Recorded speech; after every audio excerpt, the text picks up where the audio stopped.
Hello friends, welcome to my YouTube channel. So this is our fifth part of this chapter and hopefully it is the last part. So let's start. हमने यहाँ से start करना था the deserts. Okay. So the students who are watching my videos, I want to thank you. And the students who are new on my channel, please subscribe my channel so that you can learn science and math or maybe other subjects of class 7 on this channel. So let's start. The desert, desert क्या होते हैं? रेगिस्तान बोलते हैं हम जिनको, जहाँ पे रेत ही रेत होती है, बहुत गर्मी होती है, right? So the deserts are very hot and dry places. कैसे होते हैं डेज़र्ट्स? बहुत गर्म होते हैं और ड्राई प्लेसेस मतलब ह्यूमिडिटी बहुत कम होती है, तो ड्राई होता है मौसम.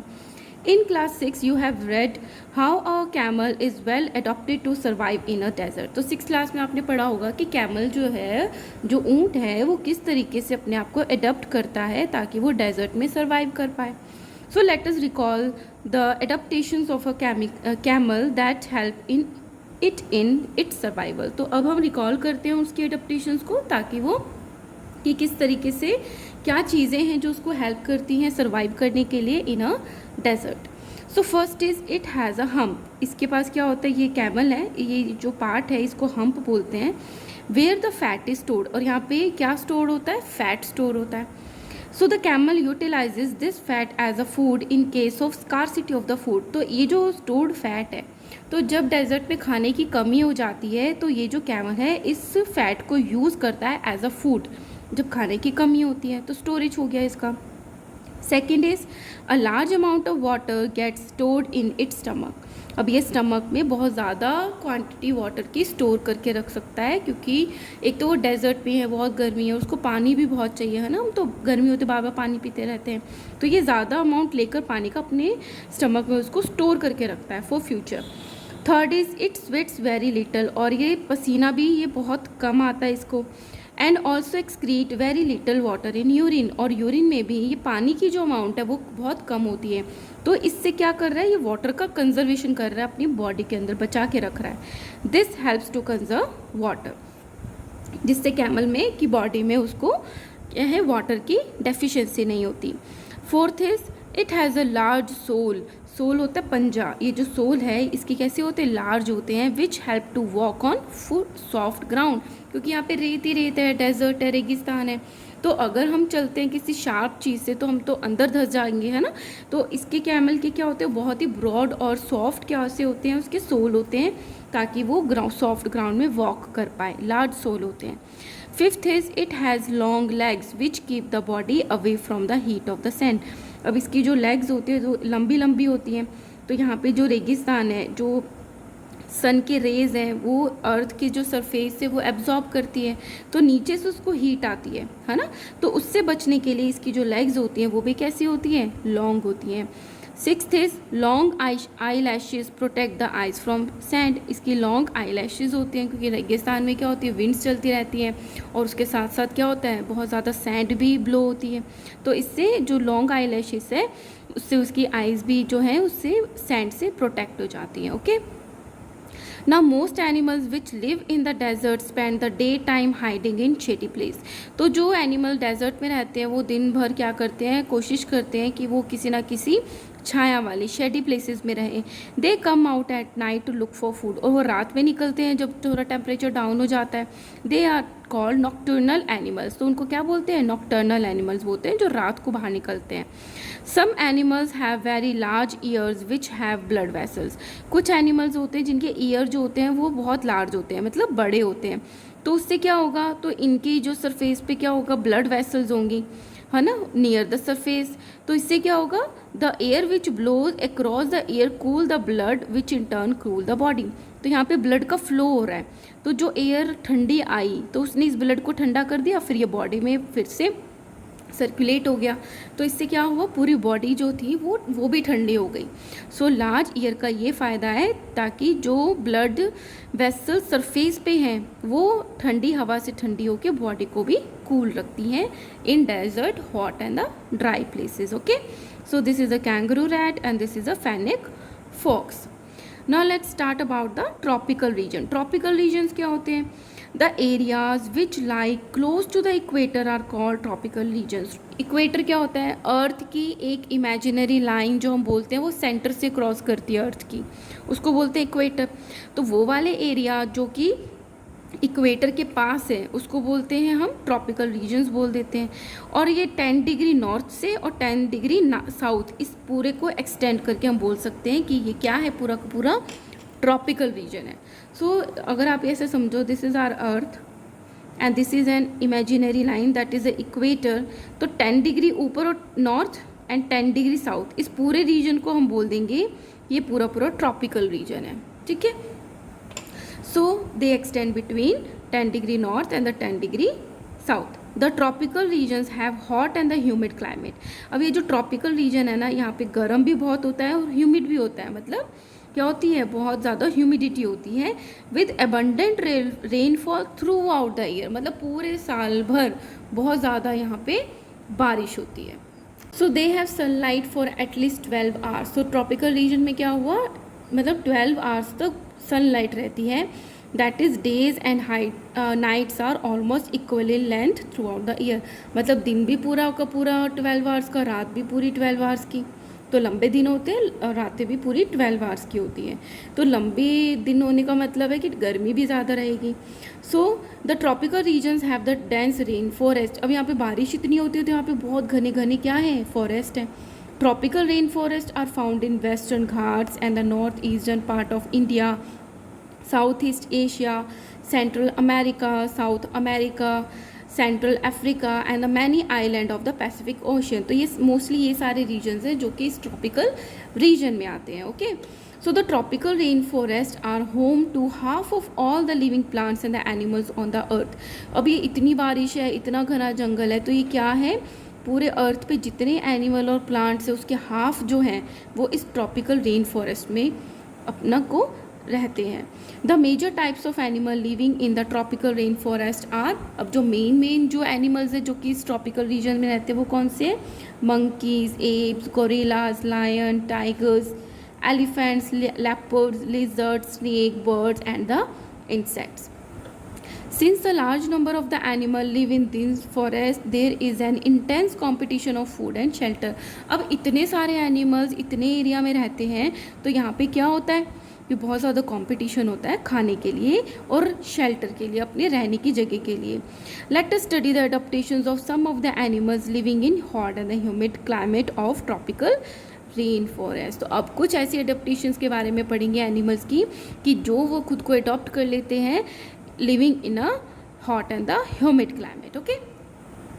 So adaptations in the elephants ने क्या अडप्ट किया हुआ है? An elephant is a very large animal of Indian tropical rainforest.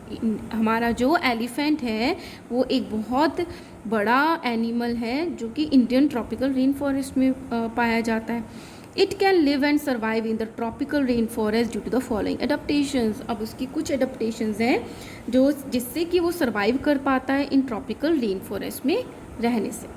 So first is the trunk of an elephant is basically an elongated nose. तो ये जो इसकी जो ये ट्रंक है जिसको हम सूंड बोलते हैं हिंदी में, ये जो ट्रंक है ये बेसिकली क्या है? एक लंबा इलोंगेटेड इसका नोज है। The trunk helps the elephant in many ways. अब ये किस तरह के तरीके से एलिफेंट को हेल्प करती है trunk? The elephant has a strong sense of smell because it uses its trunk as a nose. अब ये जो ट्रंक है ये तो यहाँ खड़ा है, अब ये दूर भी किसी चीज़ को स्मेल कर सकता है और इसकी सेंस ऑफ स्मेल भी कैसी होती है? बहुत ज़्यादा होती है। क्यों? क्योंकि इसकी नोज ही इतनी लंबी है। The elephant uses its long trunk to pick up food like grasses and the leaves and put it into the mouth. अब ये क्या है? यही जो इसकी ट्रंक है ये ग्रासेस को और जो लीव्स है उसको उठा के इसके माउथ में डालने के भी काम आती है। Third is the elephant uses is trunks for drinking water by sucking a water and putting it into the mouth. और ये एलिफेंट इसी ट्रंक को यूज़ करता है वाटर को सक करने के लिए और फिर उसको अपने मुंह में डाल देता है उस वाटर को, okay? So this is are the helping nature of the trunk of an element. Second is elephant has big and the long pointed teeth. ये जो होते हैं ये इसके टीथ होते हैं एलिफेंट के, लॉन्ग भी होते हैं, पॉइंटेड भी होते हैं, कॉल्ड द टस्क, जिसको क्या बोलते हैं, टस्क बोलते हैं। Tusk are the modified teeth of the elephant. अब टस्क क्या है, मॉडिफाइड टीथ है एलिफेंट के। It uses the tusk to tear off the bark of the trees. अब ये इतने स्ट्रॉन्ग होते हैं जिससे वो जो पेड़ों की छाल होती है, बार्क होती है, ये उसको भी तोड़ देता है, टीयर ऑफ कर देता है, which it eats as food, जिसको वो एज अ फूड खाता है। It also uses the tusk for fighting with animals and protecting itself. और ये टस्क से ही वो अपने दुश्मनों से लड़ता है और अपने आप को प्रोटेक्ट करता है। Third one, the elephant has large years. अब एलिफेंट के क्या होते हैं, बहुत लार्ज ईयर्स होते हैं। The elephant can hear even the lowest sound made by it's predators. तो जो इसके शिकार है, शिकारे जो इसका शिकार करते हैं, है ना, प्रीडेटर्स हैं जो इसको खाते हैं, इसको मारते हैं, वो उसकी छोटी सी आवाज़ को भी सुन लेता है क्योंकि उसके लार्ज ईयर होते हैं। So it can sense a danger, तो अपने डेंजर को भी बहुत जल्दी ही आराम से सेंस कर लेता है। And run away for the safety, और अपनी सेफ्टी के लिए रन कर लेता है, दूर चला जाता है। When the temperature rises, और जैसे टेम्परेचर बढ़ता है, the elephant flaps their large ear and use them as fan to cool themselves in the hot and the humid climate of the rainforest। और जब बहुत गर्मी होती है, ये इन्हीं अपने लार्ज ईयर्स को यूज़ करके एज अ फ़ैन ऐसे ऐसे फ्लैप करता है, और जिससे एज अ फ़ैन उसको यूज़ करता है खुद को ठंडा करने के लिए, क्योंकि जहाँ पे वो रहता है वहाँ पे बहुत गर्मी होती है ना। So this is about the adaptations in elephants. Now start with adaptations in big cats. The wild animals such as the lion, tiger and the leopards are called big cats. किनको big cats बोलते हैं? Lion, tiger and the leopards are called big cats. The various adaptations in big cats which help them to live and survive in the tropical rainforest are follow. तो अभी हम big cats के बारे में पढ़ेंगे कि कैसे इनमें क्या एडप्टेशंस होती हैं कि ये रेन फॉरेस्ट में रह पाते हैं, ट्रॉपिकल रेन फॉरेस्ट में। Number 1, the big cats lion and tiger eat only the meat और the flesh of other animals. ये क्या खाते हैं, सिर्फ मीट खाते हैं या फिर अदर एनिमल्स का मांस खाते हैं। They have a highly developed sense of smell, उनकी सेंस ऑफ स्मेल बहुत अच्छी होती है, हाईली डेवलप्ड होती है, विच help them locate their pray, जिससे वो अपना शिकार भी अच्छे से सेंस कर पाते हैं, स्मेल कर पाते हैं, like deer. Okay, second is the yellow brown color of the lion and the yellow brown color with black strip of the tiger help them to camouflage by blending with the surrounding। अब ये जो lion का क्या है, yellow brown colour होता है ना, और जो टाइगर होता है वो येलो कलर का होता है, उस पर ब्लैक कलर की स्ट्रिप्स होती हैं। तो ये क्या होते हैं, ईजिली किसी ना किसी सराउंडिंग से मिक्स हो जाते हैं। तो कोई जा रहा है एनिमल, वो इजीली देख नहीं पाता कि यहाँ पे कोई टाइगर है ना, कैमोफ्लेज होता है, उसमें ब्लेंड हो जाना, छुप जाना।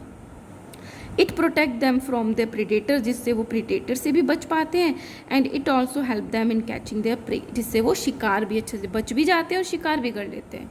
कितना बढ़िया है। Third is the big cats have sharp eyesight to locate their prey from a distance. अब ये जो बिग कैट्स है, टाइगर, लायन और लेपर्ड है, इनकी आइज़ भी कैसी होती है, आई साइट भी कैसी होती है, बहुत शार्प होती है, जिससे अपने जो शिकार हैं उनको वो दूर से ही देख लेते हैं। The big cats can run very fast which help them catch the prey. अभी जो बिग कैट्स हैं ये क्या करते हैं, दौड़ते भी बहुत तेज़ है, जिससे वो अपने शिकार को भी अच्छे से पकड़ सकते हैं। Fifth is the big cats have long strong and the sharp clause. उनके जो पंजे होते हैं वो भी कैसे होते हैं, लॉन्ग होते हैं, strong and the sharp in front of legs to catch and the hold the prey, जिससे वो अपने क्या है, अपने शिकार को बहुत अच्छे से इस तरीके से जकड़ के पकड़ सकते हैं। ठीक है, so this is about the adaptations in big cats. Now starts the adaptations in red eyed frog. Red eye frog में किस तरीके से एडाप्टेशंस होती हैं। The red eyed frog has big and the bulging bright red eye, so it is called red eyed frog. अब ये जो red eyed frog है, इसको रेड आइड फ्रॉग क्यों कहते हैं, क्योंकि इसकी बिग रेड और बल्जिंग आइज होती हैं, इसलिए इसका नाम है red eyed frog. So it is called red eye frog. It has the sticky pads on its feet. अब इसके फीट पे क्या होते हैं, स्टिकी पैड्स होते हैं, which help it climb easily on the tree trunk on which it sleep, जिससे वो अच्छे से ट्रंक पे चढ़ पाता है या फिर अच्छे से उस पर रह पाता है। ठीक है, क्योंकि वो स्टिक हो जाता है उसी ट्रंक पे जिस पे वो रहता है, ट्री के ट्रंक पे। Okay, this is about the red eyed frog. Adaptations in the toucan. The toucan has a long colorful beak. ये जो toucan या toucan बोल देते हैं, toucan बोल देते हैं, toucan बोलते हैं, इसकी जो बीक होती है, जिसकी जो चोंच होती है, ये इसकी अपनी बॉडी से हाफ कर दे अगर इसकी, उससे भी बड़ी होती है. So toucan has a long colorful beak which measures more than half of the length of its body. The long beak helps a toucan to reach the fruits on such branches which are too weak to support its weight or the weight of any other animal. अभी इसकी long beak का क्या फ़ायदा होता है कि अगर जैसे कोई फ्रूट है वो ऐसी ब्रांच पे लटका हुआ है जो कि बहुत वीक है, जिस पे अगर ये बैठेगी तो वो टूट जाएगी, है ना, तो ये उस पर बैठ के तो नहीं खा सकती. तो ये इसकी लॉन्ग बीक का क्या फ़ायदा है, वो दूसरी ब्रांच पे बैठती है स्ट्रॉन्ग पे और उस फ्रूट को खा लेती है जिसकी ब्रांचेस जो है बहुत वीक है. तो लॉन्ग बीक इस तरीके से उसको फ्रूट्स खाने में, उसको फूड के लिए रीच करने के लिए हेल्प करती है. Okay, now adaptations in lion tailed macaque. So this is a lion tail macaque. This is a monkey. So the lion tailed macaque has a silver white mane. तो ये जो दाढ़ी है इसको बोलते मेन बोलते हैं, सिल्वर वाइट मेन है उसकी, which surrounds the head from cheeks down to the chin. इसने पूरे हेड को सराउंड कर रखा है चिन तक. This gives this monkey it's German name beard app. जिसने इसको क्या नाम दिलाया है, एक जर्मन नेम दिया है, that is a beard ape. The tail is medium, that is approx 25 centimetre and has a black tuft at the end similar to the lion's tail. अब इसकी कैसी जो टेल होती है बहुत मीडियम साइज़ की होती है, बहुत लंबी नहीं होती, और इसका जो एंड होता है वहाँ पे क्या है, एक टफ्ट है जो किसके सिमिलर है, एज द लायंस टेल. इसीलिए इसको बोल देते हैं macaque, a lion tail macaque. It feeds mainly on the fruit, seeds, young leaves, stems, flowers and the birds. Mostly ये चीज़ें खाता है. It also eats insects found under the bark of the trees. जो छाल के नीचे insect रहते हैं ये उनको भी खाता है. Since it is able to get sufficient food on the trees. अब ये क्या है, ट्रीज पे अपना सारा सफिशेंट फूड ले लेता है. सो रेयरली कम डाउन, तो ये नीचे आता ही नहीं है, बहुत कम आता है, रेयरली आता है ग्राउंड पे. And spends a major parts of its life on the tree. और अपनी लाइफ का जो मेजर पार्ट है वो अपना ट्री पे स्पेंड करता है. Okay, so this is about the lion tail macaque. Now come to the adaptations in the monkeys. Monkeys are well adapted to live on the trees in the tropical rainforest. अब rain forest में भी जो monkey है वो well developed है कि वो वहाँ पे रह पाए. They have long tails for grasping branches. अपनी टेल्स पे ही लटक जाते हैं वो. Their hands and feet are such that they can easily hold on to the branches of the trees. अब उनके हैंड्स इस तरीके से बने होते हैं ताकि हैंड्स एंड फीट बोथ इस तरीके से बनते हैं कि वो ब्रांचेस को अच्छे से होल्ड कर पाएँ. दे हैव अपोजेबल थम्स, मतलब अपोजिट थम, आगे फिंगर्स पीछे की तरफ थंब होता है, which allow them to grasp small thing, जिससे वो छोटी छोटी चीज़ों को भी अच्छे से ग्रैप्स कर पाते हैं. So here our chapter is completed. ये भी मैं आपको पढ़ के बस समझा देती हूँ. द केयर फॉर एनवायरनमेंट, अपने को केयर करना चाहिए एनवायरनमेंट के लिए. The conservation of the biodiversity. Biodiversity word आता है जैसे हमारे पूरी अर्थ पे ना बहुत मिलियंस ऑफ ऑर्गेनिजम्स हैं, बहुत छोटे से लेके बहुत बड़े, प्लांट्स भी हैं, एनिमल्स भी, और बहुत डिफरेंट स्पीसीज़ हैं. तो इसको बोल देते हैं biodiversity. Elephant, lion, monkey, human, zebra, hen, birds हैं, है ना, और मतलब एक्वेटिक एनिमल्स इस तरीके. तो इसको बोलते हैं बायोडाइवर्सिटी. तो क्या कह रहे हैं, the conservation of biodiversity is essential, बहुत ज़रूरी है for the existence of healthy environment, ताकि एनवायरनमेंट जो है वो हेल्दी बना रहे. The biodiversity is the total variety of the life. कितनी वैरायटी की लाइफ जो है वो कहाँ पे रहती है, अर्थ पे, और उसी को क्या बोलते हैं, biodiversity. So the each species is a unique part of the natural world and cannot be replaced if lost. हर एक स्पीसीज, हर एक प्रजाति एक यूनिक पार्ट है नेचुरल वर्ल्ड का, जिसको कभी भी रिप्लेस नहीं किया जा सकता अगर वो एक बारी ख़त्म हो गया. डिस्ट्रक्शन और the alteration of the habitat, या तो जहाँ पे वो रहते हैं उनको हम डिस्ट्रक्ट कर दें, ख़राब कर दें, या उसको चेंज कर दें, and pollution and the climate changes are the main threats to the biodiversity. यही बायोडाइवर्सिटी के लिए बहुत डेंजरस चीज़ें हैं जिससे बायोडाइवर्सिटी डिस्टर्ब हो सकती है। The illegal commercial hunting is also responsible for the loss of various species. अब इलीगल कुछ लोग क्या करते हैं कि हंटिंग करते हैं, उसको सेल करते हैं, फिर उसके हंट करके पार्ट्स को, तो वो भी रिस्पॉन्सिबल है the loss of various species. So we can conserve biodiversity. अब किस तरीके से बायोडाइवर्सिटी को कंजर्व कर सकते हैं? By protecting the species in their natural habitats. जिस तरीके से वो नेचुरल रहते हैं, जिस क्या घर है उसका, किस क्या खाते हैं, वहीं पर ही उनको रहने दें। The participating in the conservation program, जो प्रोग्राम्स चलते हैं इनको कंजर्व करने के लिए, उस पर पार्टिसिपेट करें। You can join any organisation involve in such practices.